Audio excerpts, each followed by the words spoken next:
Hey, what's up, Roxstars? It's Rox coming to you today with a review for Reasonable Doubt, Season 3, Episode 9. So, you guys, we are almost at the end. This has been a great season. A lot of twists and turns, and honestly, I still don't know if who we probably think is the person that did it. We'll find out, you guys, next week. But before we get started with the review, let's just talk about some of the obvious things. The obvious things are, one is that they use Morris Chestnut to draw the audience back to the show because Morris ain't been on there since the first couple of episodes. It was really unnecessary for them to do that. I don't know why they did. I mean, they did that so everybody would come back, but we was all coming back anyway. So they really didn't have to do that. You know, Morris Chestnut has his own show. Watkins, is that the name of the show? You know, where he's supposed to be Sherlock Holmes' assistant or whatever. So he has his own show. So I was like wondering how they were going to do that. Yeah, they duped us. Okay, so that's one thing. Another thing, I told you guys last week that I think that this Sally and her husband's storyline is going to carry over for next season. If they make it back, I'm sure they will. I feel like they'll come back.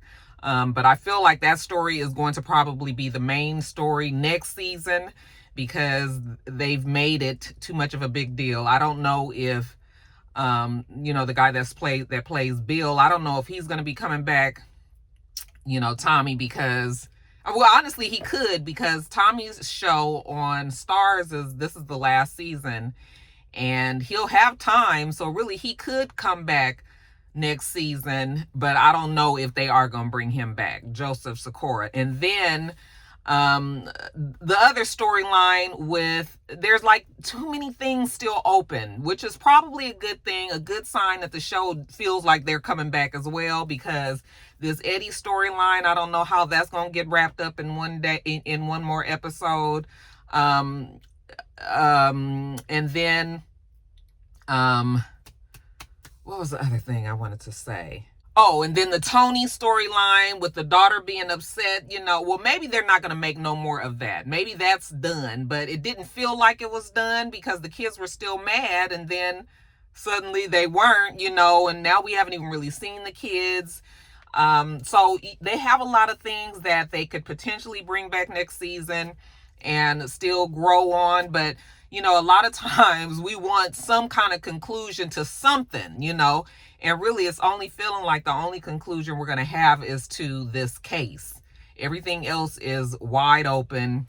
And yeah, I guess, how do you guys feel about that? You know, sometimes you just want some, you know, you want some closure, but maybe that's not going to happen with most of these storylines. I mean, it's not, unless next week is just going to be all over the place. I mean, they would have so many things to try to wrap up. So that's how I'm feeling. I really hope, though, that they don't bring Sally and her husband's case as the main focal point next season, because I don't like Sally. Her husband is kind of a pain in the ass, you know, and really we can deal with or without Bill Thomas. So, you know, it's like, but we'll see. But what do you guys think about that? Do you feel like they used Morris? Do you feel like there's a lot of storylines that's still open? Do you feel like they're going to wrap up this Eddie thing, this Tony situation? Well, I guess that's wrapped up, and, you know, everything else. Y'all just leave all that below. In the meanwhile, the review. Let's get to it, shall we? All right, you guys. So the show opens quite steamy, didn't it?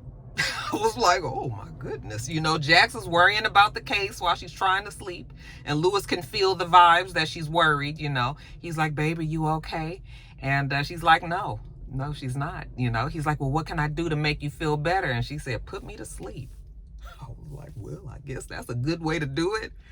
Child, so they get started, and then we see Azie. Honey, Azie done called him a sweet little PYT over there, cute girl. I was like, now who is she? I guess it's nobody that we need to be concerned about, other than she's there to make him feel good. Okay, but he was like, first you. And child, next thing we know, honey, Azie's face is in the place. I was like, oh my goodness.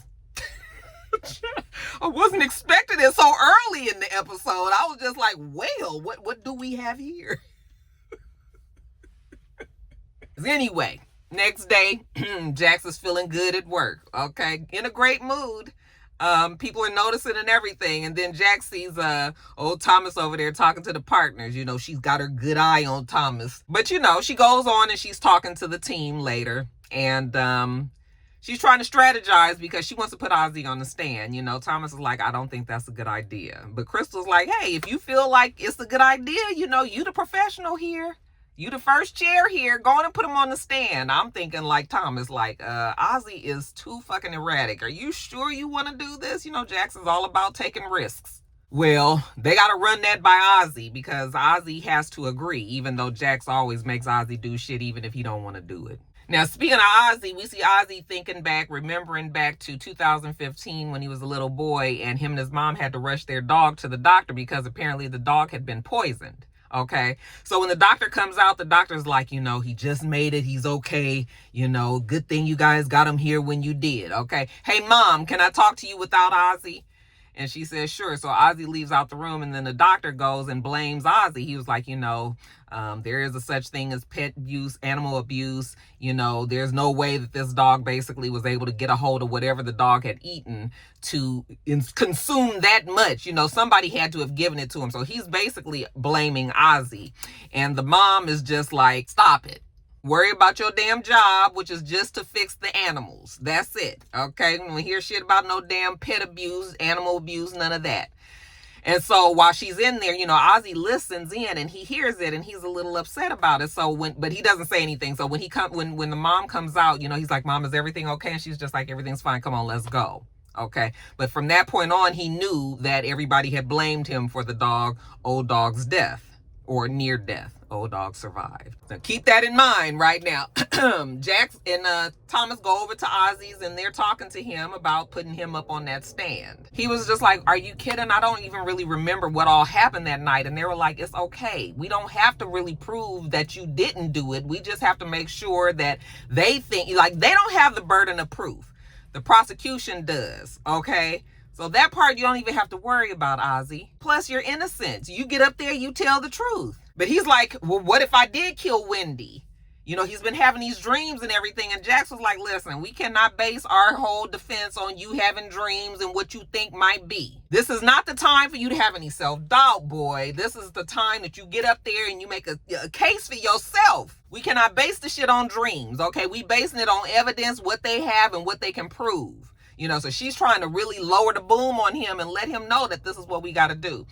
Thomas is just like sitting over there watching like, this is not a good idea. And I'm feeling like Thomas. Jax was like, unless you plan on being in jail for the rest of your damn life, nigga, you gonna hop to it and get your ass up on that stand and say what you gotta say to make sure that you stay out of jail. Okay? Azie was like, oh, okay, well, let me go to the bathroom.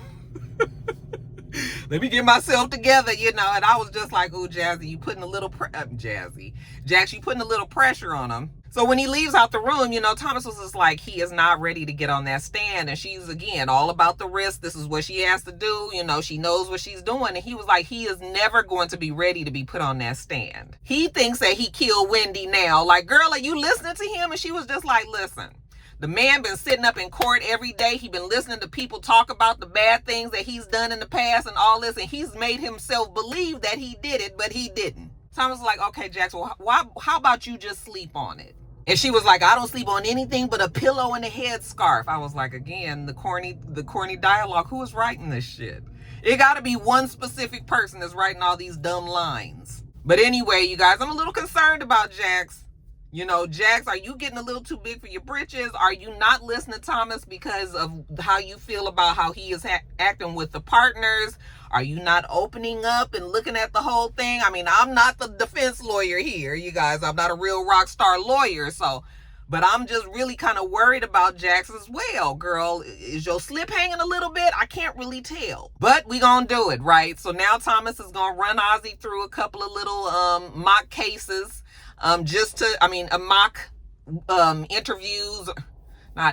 Mock testimony, like, you know, gonna get him up on the stand and ask him questions as if he was the defense and see if he can rattle him. And long story short, of course he is able to, because Azie shouldn't probably be up there. Azie is like, I need a break. Can I take a break? And Thomas was like, there's no breaks in real life. And then Jax was just like, Thomas, let me talk to him for a little while, you know. So he walks out, he's frustrated. So Azie's whole thing is, but what if I did kill Wendy and he just don't remember? You know, he was high, it was a whole lot going on that night. And she was just like, I know you didn't do it because I've represented people far worse than you who've done far worse things. And I was just like, Jax, I'm gonna go with Jax. But y'all, I'm just not really sure. He was just like, Jax, you don't understand. Like, I have done bad things. You just don't know about them. Okay, so then we flash back again to 2015 when he's in his trailer and Monica's in there. And, you know, she coming on to him with her old nasty, rapey, child molestery self. And, you know, he's a young kid. Of course, he has sexual urges and everything, but he knows that it's wrong. So he tries to tell her not to mess with him, but he has a heart on. And so, you know, and she sees it.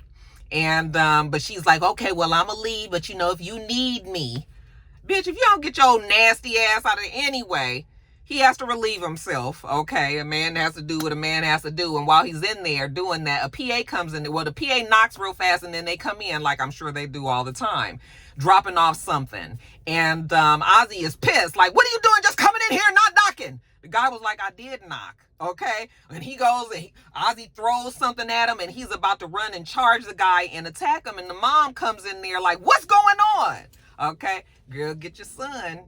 Brother man is already at the end of his rope. Now jumping over to Lewis, you know, Lewis is at work and he's still having issues with old boy that he hired that got, you know, conned the big bosses into keeping his job.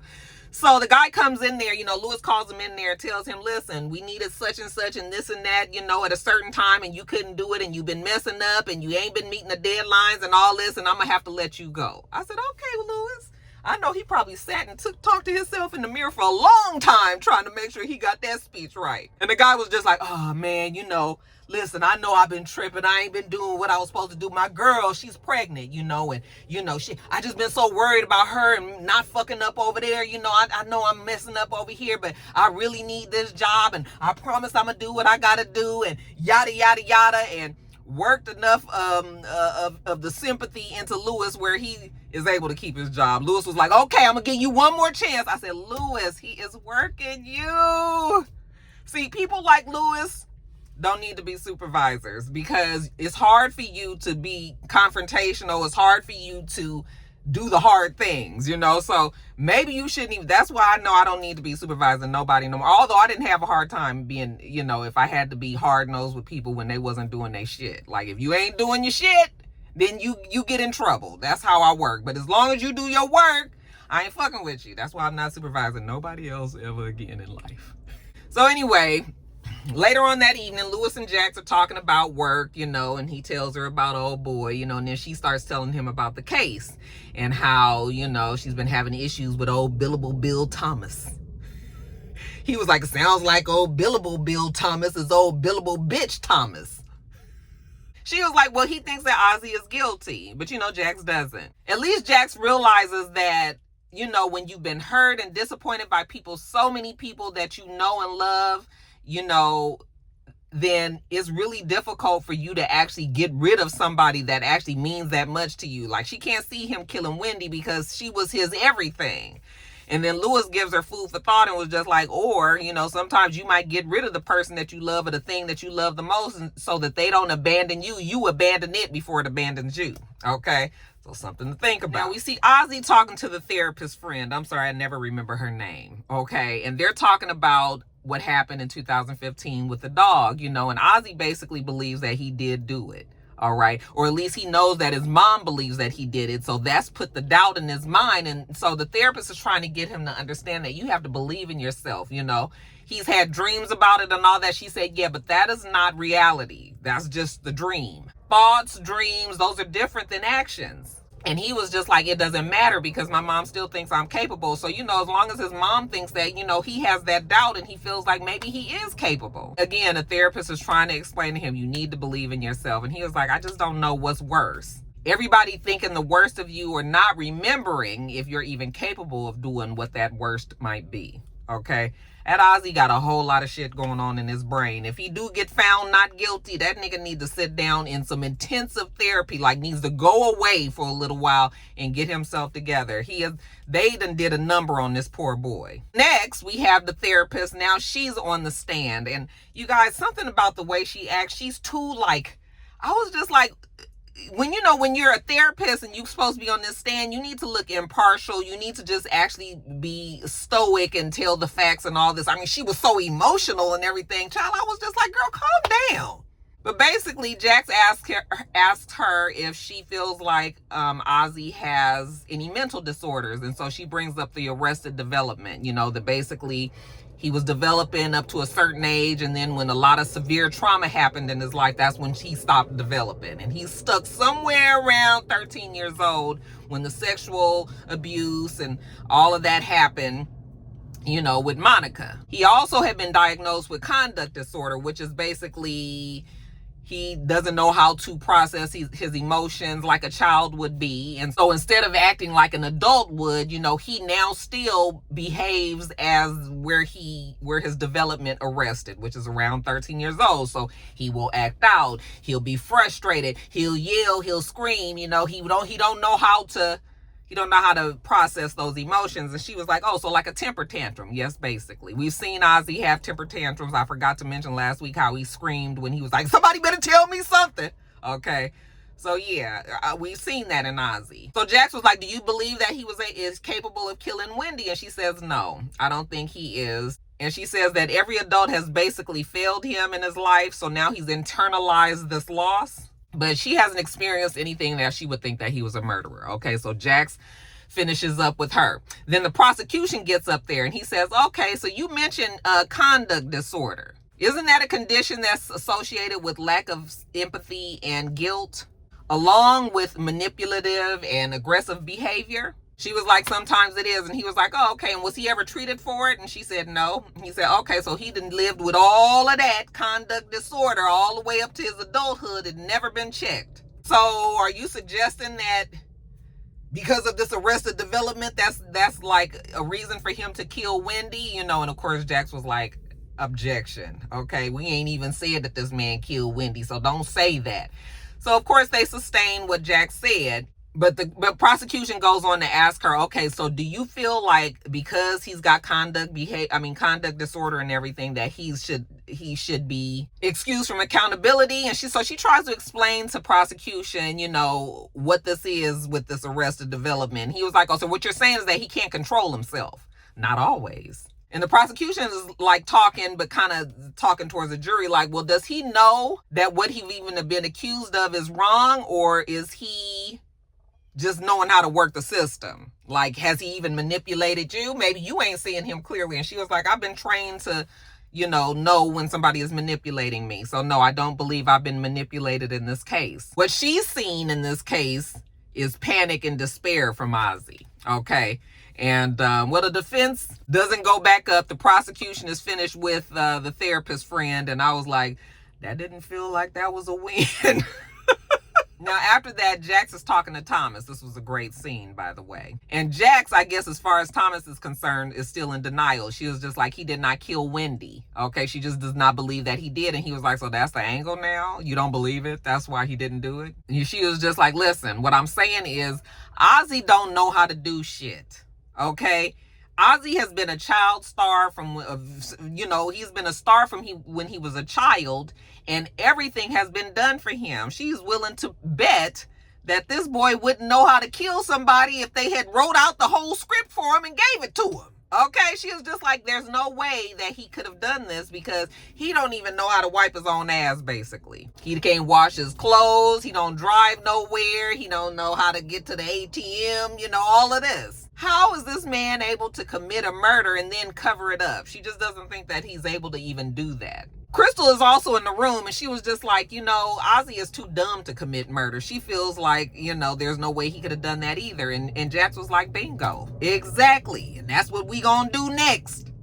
He too dumb. Thomas was just like, ain't no way Azie is gonna go. You want him to get up there and act like he's dumb enough that he won't know how to do murder? And she's like, we not gonna say nothing to him. We just gonna put him up there and we gonna let the questions flow and that people will be able to see it. So, Thomas is still like, I don't agree. I don't think we should put him on the stand. So she was like, Crystal, let me talk to Thomas. Okay, so Crystal leaves on out the room.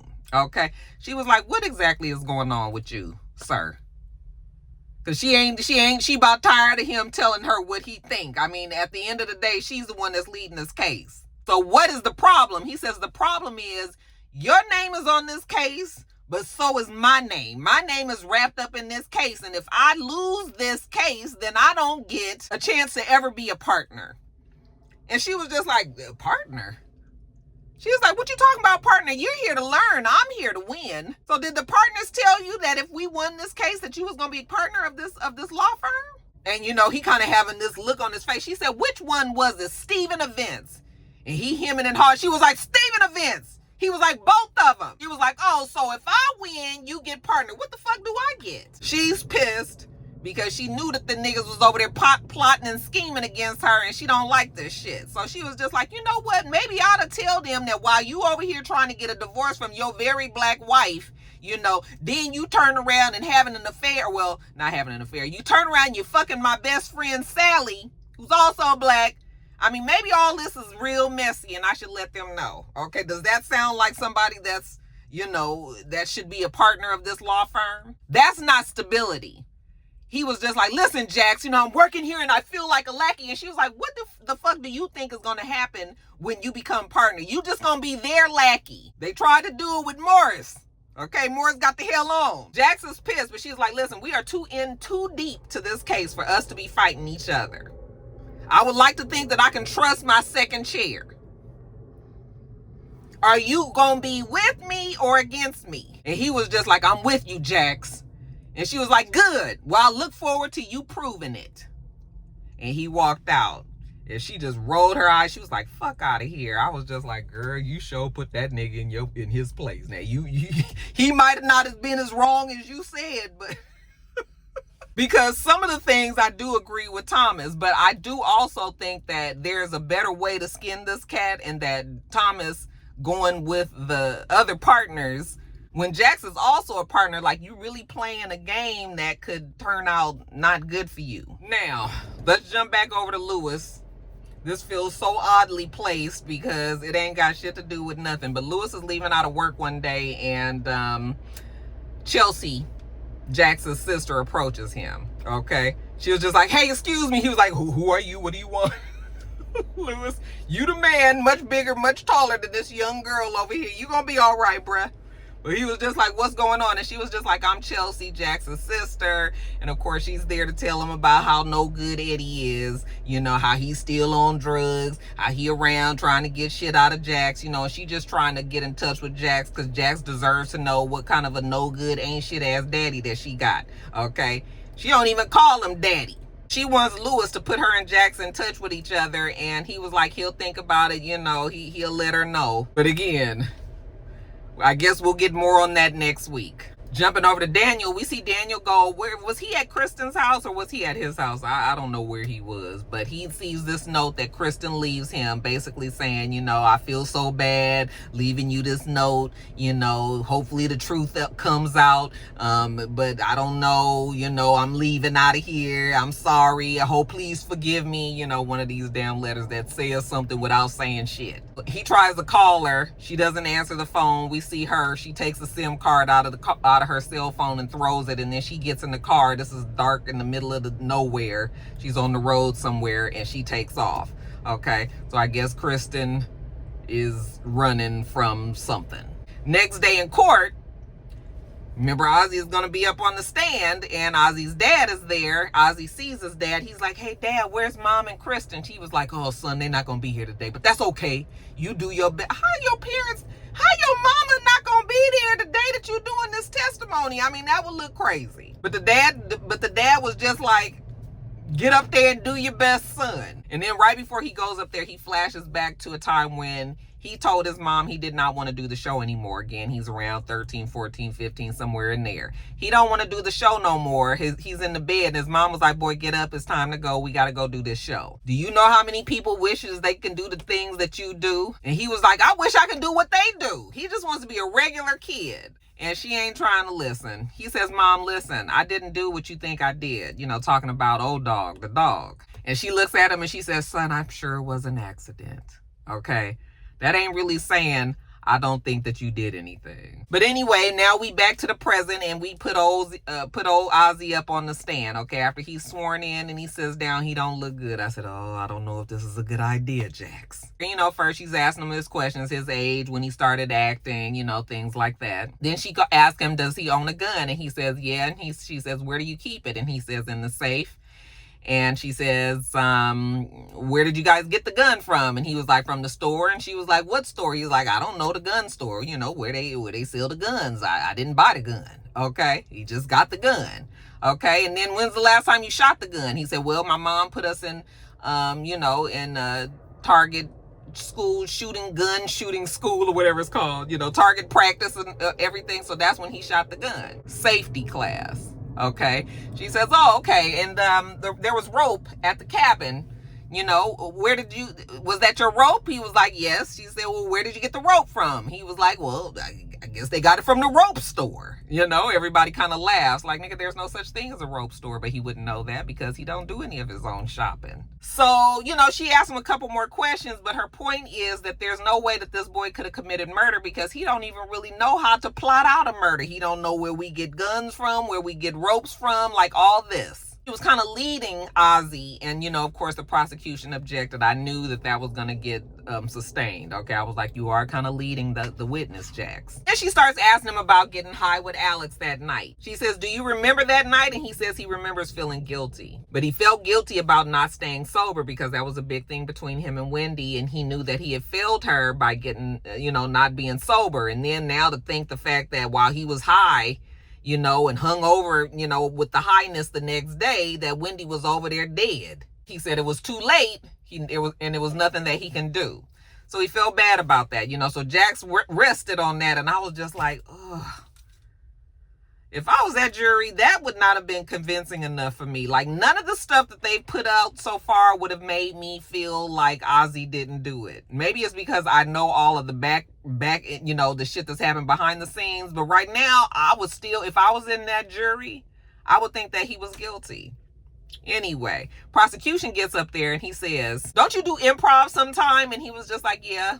And he was like, so are you improving now? Because why is it all of a sudden you couldn't?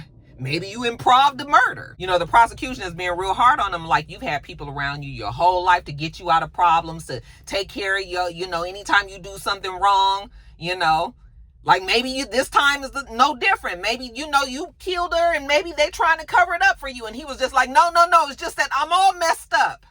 Okay. My heart broke when he said that because Azie is messed up. How so are you messed up, Azie? He was like, because I just don't know how to do anything. Like, I don't go shopping. I don't go to the amusement park with my friends. Like, I don't go anywhere. I don't do anything. This man just been working over there, making sure he can pay these bills for his family. And he was only thinking about himself when he was over there getting high and passing out and not knowing that his girl Wendy was over there, getting killed.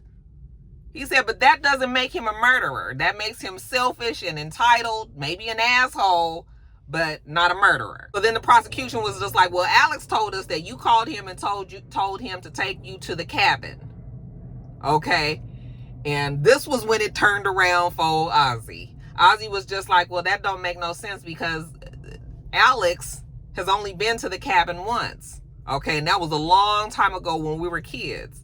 And I couldn't tell him how to get there because I don't know how to get to the cabin. And I was like, well, now that seemed like that was quite authentic. That seemed very truthful, very plausible. And that was probably the best thing that boy could have said. Okay? Because if I was a juror, that would have probably made me think like, there is that. But again, did that feel like that was enough for you to think that Azie was not guilty, you guys? Would that have swung it around for you? I mean, that definitely would have made me take some pause, but I don't know if that still would have convinced me. How would it have made you feel? Now, afterwards, the partners is mad at Thomas because he ain't told them that they was going to put Azie on the stand. I was like, even if Thomas did tell the partners that Jax was going to put Azie on the stand, what were they going to do? Because even if they thought they was going to confront her, which we know how that's going to go later, but even if they thought that they was going to confront her beforehand, she was going to shut that shit down. So it wasn't even like Thomas was going to, just you guys knowing what she was going to do, there was nothing that she was going to be able to do anyway. Okay? But that's neither here nor there. Right now, they're mad at him. Like, I guess you don't realize what's on the line here, son. And Thomas is so outdone. And he mad at Jax fussing at him. He mad at them fussing at him. He was like, listen. Tired of this shit. So this is what you gonna do. Help me help you. Okay? And so they sit down, they listen to whatever it is that Thomas has to say. Next thing we know, they go in there to confront Jax. And honey, she shut that shit down so fast, I don't think they knew if they was coming or going. Hey, Jax, are we interrupting? You know, she's in there writing out her closing argument. She was just like, yes. And they were like, well, you know, Jax, this won't take a long time. You know, we just came in here to let you know that we think that Thomas should be the one to do the closing argument. She was just like, what? I forgot to tell you guys that there's some acquisition that's about to happen. All right. And they're counting on Thomas to become partner. And all of this has to happen or else it's going to all get messed up. Okay. So that's what's floating on the line here. Anyway, when they go in there and mention to her, like, Thomas should be doing the closing arguments, of course, Jax goes crazy like we knew that she would.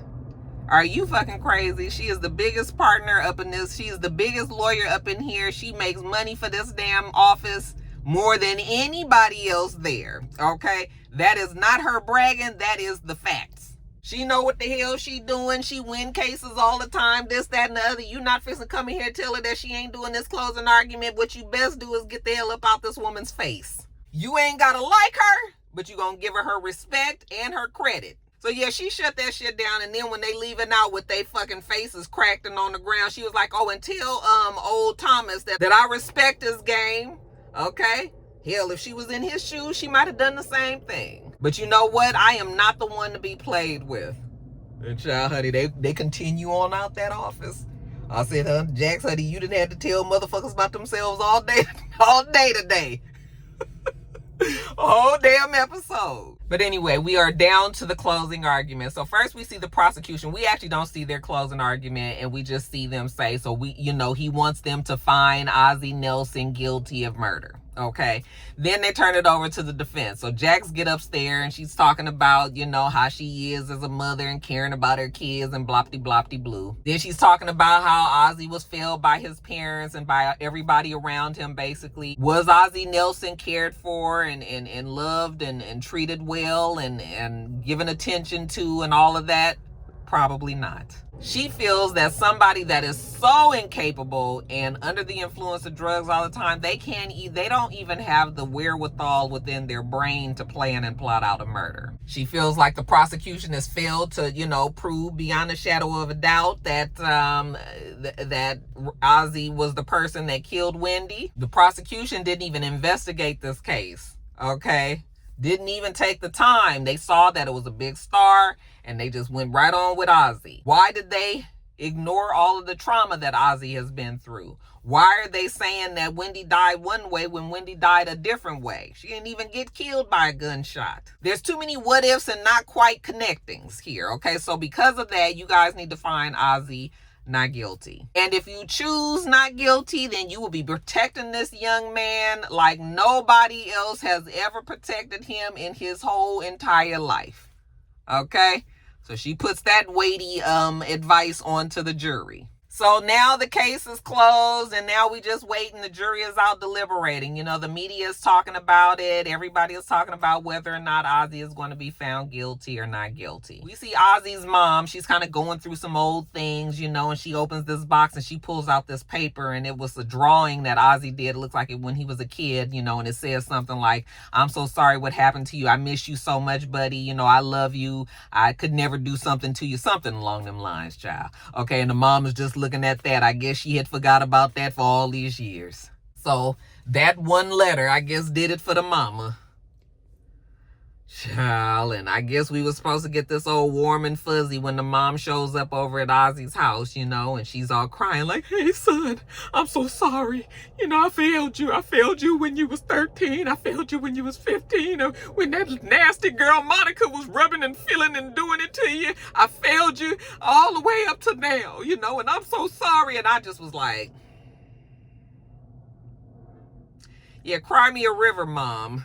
All right, bitch, you done did all this. This poor boy is so fucked up. He don't even know what he did. You surely didn't help. And now because you decide to come over there crying and saying sorry, everybody's supposed to be okay, this boy might go to jail now.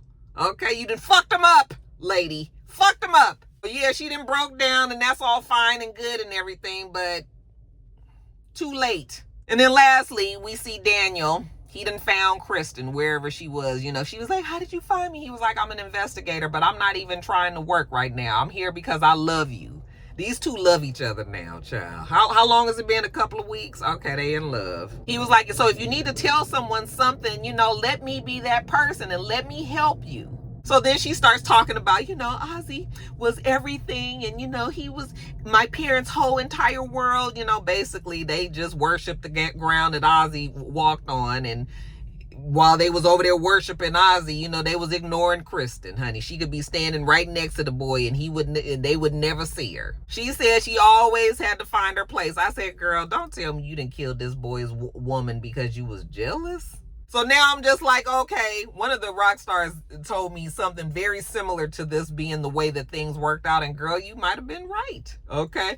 But it was sounding like she was trying to say that, because her parents never paid her any attention, that she probably went and killed Wendy for her parents, or for her mama, I should say. And then to make herself, for the mom to finally, see some value in her. But she doesn't come right out and say that. She just was just like, she needed to do something, for Azie. And then she was like, he loved that dog more than anything, and we know. So then I was just like, oh, girl, did you kill the damn dog? Did you poison the dog? And now they done made Azie think that he did it all this time? Girl. So anyway, Daniel's listening to all this. He ain't quite sure what the child is saying. He was like, are you saying that you killed Wendy? And then at the same time, we see Jax go into the room where Thomas is on the phone with, I guess, his lawyer or his wife's lawyer. And she, they trying to get a whole bunch of money out of him. He was like, absolutely not. I'm not paying all of that, And then Jax comes in there and she was just like, Thomas, we got a verdict. Okay. And the show ends. Good stuff, y'all. Good stuff. Good stuff. I'm still guessing. Like by this time last season, we already knew, we had figured out that it was Shasha's stepdaughter who killed the man and all that. So we had already figured that out. But right now, I'm still not 100%. And I'm telling you, that is a good sign when we still don't know. It's going to be that mama and that daughter some kind of which way. Okay. But another person that they've also dropped off is Monica. We ain't heard nothing else about Monica. And she said that if it was the last thing that she do, she gonna get back at Jack. So I'm wondering if we gonna see Monica next season. I didn't see the previews for next week. Did they show it? If they did, I didn't see it on my... I didn't see it. Maybe I didn't watch all the credits, but... Child, I guess maybe I'll go back and watch. But next week is going to be really good. They have a lot of stuff that they need to address. It's just going to be a matter of whether or not they're going to. But as far as this case is concerned, it's about to be over next week. Who do you guys think did it? Y'all leaning towards the mama and Kristen? Y'all let me know. All right, you guys, that is that. The internet has been out in my neighborhood. It's been an outage in the area. They're building this big ass, stupid ass data processing center, Microsoft data processing center, very close to our home, our neighborhood. And I feel like that's the reason why we're having so many internet issues. Our internet has been out for like 2 or 3 days, spotty, but for the most part out. Okay. And so I can't really get online to upload my top of the blogs video. So you guys are going to get this video first, which you won't know that till it's up. And then top of the blogs look like it probably won't be up until, because I don't have any internet. And when I edit the video, I do it on my home computer because I want to have the iMovie a whole bunch of shit you guys don't care about. Just know that it won't be up until Saturday. Probably, most likely. Okay, but I'm gonna get on off of here. We make sure you thumbs up the video, comment, subscribe to the channel if you haven't already. I'm Roxanne. The channel is itsrox. Everything else I do will be in the bottom bar. All right. So I hope that you have a wonderful rest of your day, and I plan on doing the same. Until next time, Roxstars. Bye.